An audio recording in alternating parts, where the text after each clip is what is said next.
That's exactly what I'm saying, because go I ahead. think it makes a mockery of the women's game.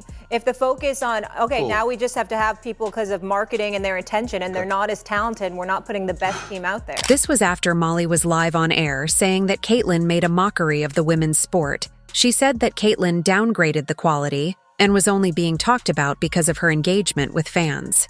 Meanwhile, the Fevers just lost out by 1 point to the Mystics last night, in which was the largest attended game in WNBA history. The Washington Mystics moved tonight's game against Caitlin Clark to the nearby NBA arena and ended up setting a new all-time WNBA attendance record. It's impossible to overstate what Caitlin Clark has done for the WNBA. Simply incredible. Just look at that attendance. Caitlin Clark has become a household name, filling stadiums and captivating audiences across the country. But why are some sports analysts, including ESPN's Molly Qerim, claiming that Clark's incredible skills are downgrading the sport, even when the numbers suggest otherwise? As Caitlin Clark continues to put up insane stats every game, questions about her impact on women's basketball grow. Has she really brought in fans just for attendance? Or has she also raised the bar for the level of play? And what about the comments from other players, like Angel Reese, who believe they've made the sport bigger? In reality, is it Clark's dedication and sheer talent that's revolutionized the game? In recent years, Caitlin Clark has emerged as a revolutionary figure in women's basketball. Her performances on the court have garnered widespread attention, but this attention hasn't always been positive. Amid her rise to stardom, ESPN analysts, particularly Molly Qerim, have been outspoken in their criticism of Clark. What could be seen as a groundbreaking moment for women's sports has instead turned into a heated debate about Clark's influence on the game and her role in shaping its future. While Clark's records and abilities speak for themselves, the media's reaction to her, particularly from figures like Qerim, has sparked conversations about jealousy, sexism, and the double standards that plague female athletes. Molly Qerim, one of the most prominent voices on ESPN, made waves when she claimed that Caitlin Clark is making a mockery of the sport. Qerim's words were stinging and unexpected, and they quickly caught the attention of basketball fans and sports analysts alike. But what did Qerim really mean by this accusation, and is there any truth to it? We all know the answer to that. Of course there isn't. This kid's on the wrong team. She's got the wrong skill set to handle the physicality of that league, and she's a rookie. And if you're a WNBA player, if you're any kind of player, you're going to say, I'm going to make a statement. Targeted by society, targeted by her looks, targeted by her reputation, targeted by the disrespect that they've shown to the WNBA. There's a huge target on this kid's back. I thought Cameron Brink said something really smart. She said, no, they're expecting this rookie class to be perfect. This rookie class isn't even one of the best rookie classes in the last 10 years. Qerim argued that while Clark has undeniably drawn large crowds and increased viewership for women's basketball, she has not elevated the overall level of play in the sport. According to Qerim, Clark's style of basketball is flashy but lacks substance, a spectacle that appeals to casual fans but doesn't contribute to the quality of the game itself. Essentially, Qerim suggested that Clark is more of an entertainer than an athlete, someone who can bring in numbers but fails to uphold the integrity of the sport. At the heart of Qerim's criticism seems to be the idea that Clark's game is too reliant on three-pointers and highlight reel plays, which some see as a deviation from the fundamentals of basketball. Qerim believes that Clark's focus on high-scoring performances comes at the expense of team play, defense, and strategy, aspects that she views as essential to the sport. It's important to look at Caitlin Clark's actual accomplishments. Far from being a mere spectacle, Clark has consistently put up numbers that prove her to be one of the most well-rounded and dominant players in the history of women's basketball. In her college career at the University of Iowa, Clark has broken records left and right, becoming the youngest player in NCAA history to record multiple triple-doubles in a single season. She's not just a scorer, though. Her scoring ability is remarkable. She's also an incredible passer, regularly leading her team in assists. Her basketball IQ is off the charts, allowing her to see plays develop before they happen and make passes that leave both defenders and fans in awe. The claim that Clark's game is merely about entertainment falls apart when you look at the statistics. She doesn't just shoot three-pointers, she creates plays, breaks down defenses, and controls the tempo of the game in ways that are rare for players her age. And it's not just her offensive game that shines. Clark is also a tenacious defender, often guarding the opposing team's best player and leading her team in steals. When Qerim says that Clark hasn't elevated the level of play in women's basketball, she seems to be ignoring the fact that Clark is doing things on the court that have never been done before. If anything, Clark is pushing the boundaries of what's possible in the sport, forcing opponents to rethink their strategies and pushing her teammates to new heights. But it's not just Qerim disregarding Caitlin. Monica McNutt has been doing the same thing too. She said if Chicago finishes above the Indiana Fever, which they didn't, she would give Rookie of the Year to Angel. Watch this. I have said this all season, BC. My Rookie of the Year is going to go based on the standings. Okay. Because I think that is how you have the opportunity to measure impact. And the sky's right above them. And the sky right now are in the playoffs, so you'd have to give the nod in my mind to Angel Reese. But again, what I think is happening here is this black woman is trying to play mental gymnastics and find a way to put Angel Reese above Caitlin Clark. Rookie of the Year does not go to a team.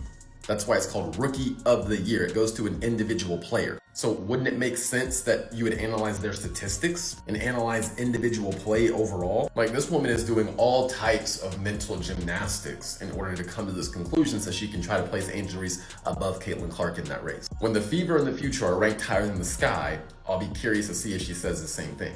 See if she then tries to maneuver to something different. One of the most remarkable things about Caitlin Clark is her consistency. Game after game, Clark puts up the kind of numbers that would make any analyst rethink their criticism. In the 2021 to 2022 season, for example, Clark averaged 27 points per game, along with 8 assists and 7 rebounds. These are MVP caliber numbers in any league, let alone in college basketball, where the level of competition is intense. Clark has routinely scored 30, 40, even 50 points in games, carrying her team to victory time and time again. When Qerim and others criticize Clark for being more of a show than a serious player, they seem to be ignoring the fact that Clark's performances are not just for show, they are essential to her team's success. Iowa wouldn't be where it is without Clark, and her ability to put up huge numbers isn't a sign that she's playing for herself. It's a testament to her importance to the team. Clark's records speak for themselves. She was named a unanimous first-team All-American, the first player in Big Ten history to record 1,000 points and 200 assists in a single season, and she's broken nearly every scoring record for her age group. But perhaps most importantly, Clark has done all of this while maintaining an incredibly high level of efficiency, shooting over 45% from the field and nearly 40% from three-point range. While Caitlin Clark has remained largely above the fray, another player has inserted herself into the conversation, Angel Reese. Reese, who plays for LSU, has repeatedly claimed that she is the one who has made women's basketball big, and that the media has unfairly focused on Clark while ignoring her own contributions to the sport. In Reese's eyes, she has been cast as the villain, while Clark has been portrayed as the hero. Obviously, people don't understand, like, if they think it's personal, but when I get between the lines, if friends or anything, if my teammate right here went to play for another team, I'm going to be competitive, I'm going to talk trash to her just because I'm super competitive and that's what we do. But off the court, we're going to kick in and have fun. So I think that's a part of the game, and just trying to normalize, like, trash talking is okay, but not taking it personal off the court.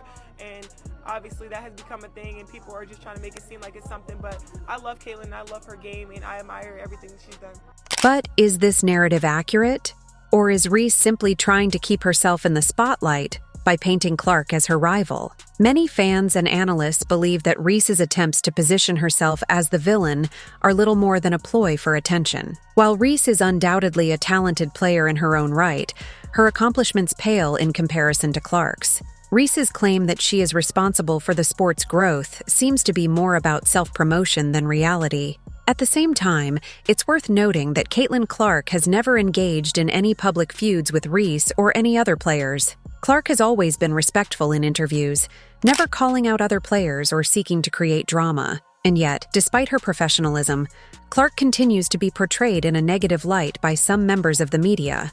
while Reese, who has actively courted controversy, often gets a pass. This dynamic is frustrating for Clark's fans, who feel that she's being unfairly targeted simply because of her success. It's as if the media is determined to find a flaw in her game or her character, even when none exists. And while Reese may enjoy playing the villain, it's clear that Caitlin Clark has no interest in engaging in such theatrics. She's focused on one thing and one thing only: winning basketball games. People are watching women's basketball right now. It all started from the national championship game, and I've been dealing with this for 2 years now. And understanding, like, yeah, negative things have probably been said about me, but honestly, I'll take that because look where women's basketball is. People are talking about women's basketball, but you never would think that we'd be talking about women's basketball. I'll look back in 20 years and be like, yeah, the reason why we watching women's basketball is not just because of one person, it's because of me too, and I want y'all to realize that. One of the most puzzling aspects of the Caitlin Clark controversy is the way the media has treated her. Despite her incredible success on the court, Clark is often portrayed in a negative light, with analysts like Qerim questioning her abilities and suggesting that she's more of a sideshow than a serious player. But why is this the case? Why is Caitlin Clark, a player who has done nothing but excel at the highest levels of the sport, so often the target of criticism?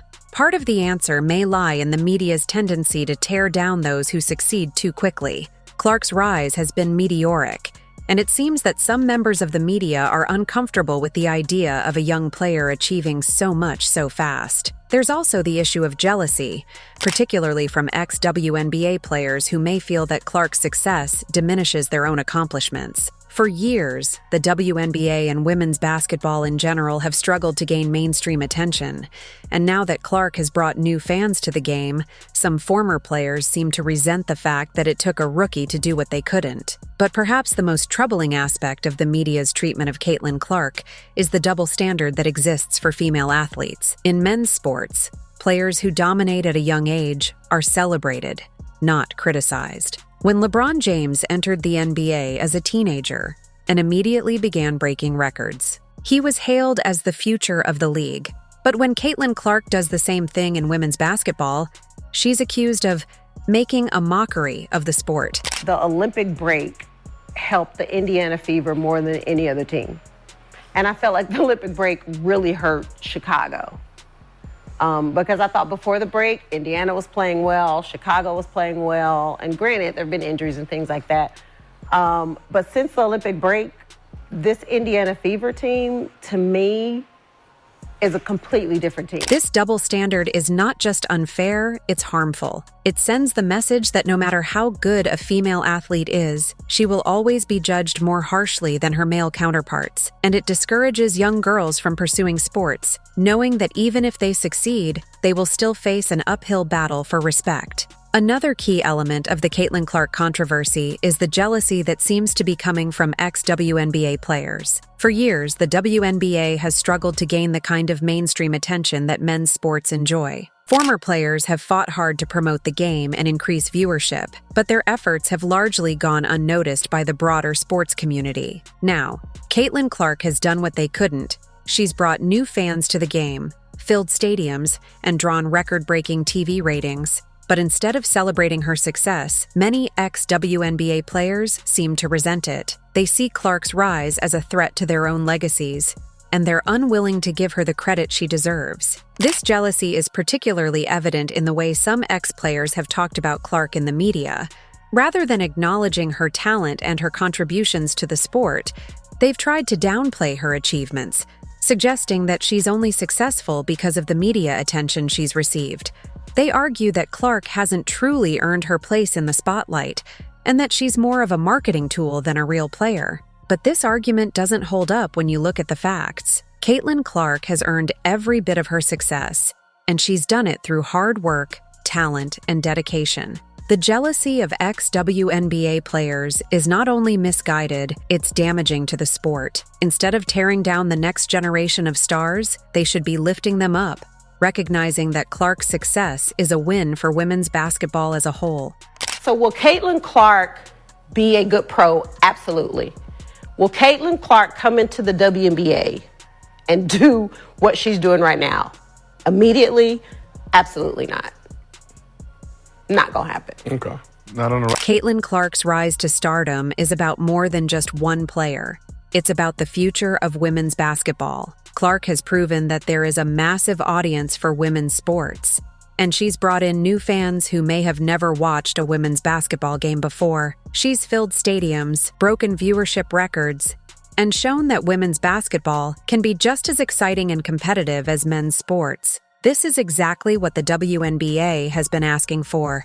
For years, the league has been trying to draw more attention to the game, and now that someone has finally done it, the response should be one of celebration, not criticism. Caitlin Clark has done more for the growth of women's basketball in a few short years than most players do in their entire careers. She's put the sport on the map in a way that few could have predicted, and she's shown that women's basketball has the potential to be a major force in the sports world. Yet, despite all of this, Clark continues to face unnecessary criticism from analysts like Molly Qerim and ex-WNBA players. But Clark's fans remain confident that her talent and dedication will continue to speak for themselves, and that no amount of media scrutiny or jealousy will diminish her legacy. Caitlin Clark is all about winning. I don't know if y'all know that. I don't know if y'all been paying attention. So I know why Cheryl Swoops is mad. I know why you mad, Cheryl. Because you see Caitlin making the money that you wish you would have made when you was a player. And you kind of bitter. You kind of salty. It's a jealous spirit. The moral of the story is this. Every OG is not an OG. Some OGs just old and grumpy. Caitlin Clark's path in women's basketball has been nothing short of remarkable.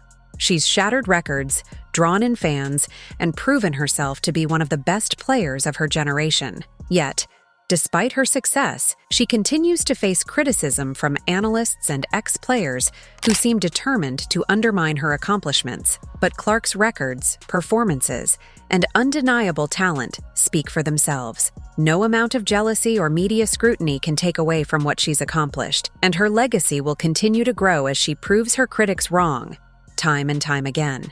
In the end, Caitlin Clark is not making a mockery of the sport, she's changing it for the better. And the future of women's basketball is all the brighter because of her. As the spotlight continues to shine on Caitlin Clark, one thing is clear. Her influence on basketball is undeniable. Despite the criticism from some ESPN analysts and former players, her records speak for themselves. It's time to celebrate the impact she's made on women's basketball and look forward to how she'll continue to shape the future of the game. With the playoffs on Sunday, we are really in for a treat. If you enjoyed, like and subscribe. More videos are on screen now.